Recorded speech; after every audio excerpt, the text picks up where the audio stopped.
سکوتت را ندانستم، نگاهم را نفهمیدی، نگفتم گفتنی ها رو تو هم هرگز نپرسیدی.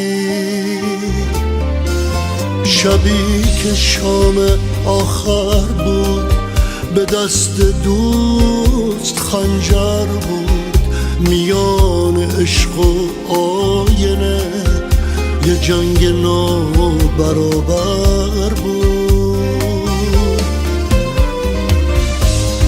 چه جنگ نابرابری، چه دستی و چه خنجری، چه قصه محقری، چه اول و چه آخری.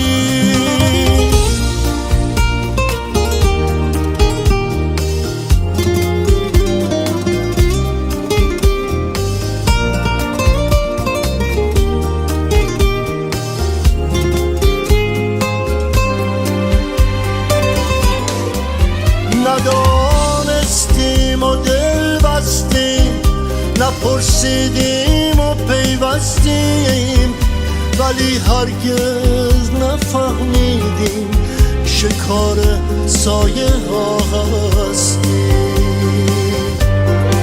سفر با تو چه زیبا بود، به زیبایی رؤیا بود، نمیدیدیم و میرفتیم، هزاران سایه با ما بود.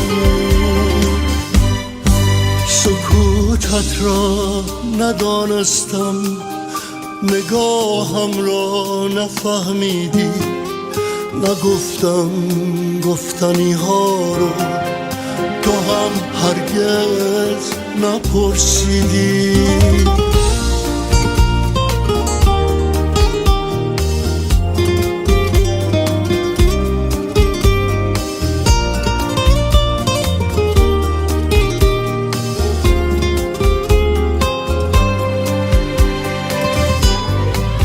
در آن هنگامه تردید، در آن بنبست بی امید، در آن ساعت که باغ عشق به دست باد پرپر بود، در آن ساعت هزاران سال به یک لحظه برابر بود.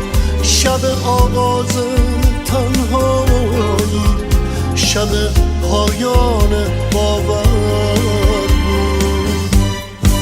سکوتت را ندانستم، نگاهم را نفهمیدی، نگفتم گفتنی ها رو تو هم هرگز نپرسیدی. شبی که شام آخر بود، به دست دوست خنجر بود، میان عشق و آینه یه جنگ نابرابر بود. چه جنگ نابرابری، چه دستی و چه خنجری، چه قصه محقری، چه اول و چه آخر.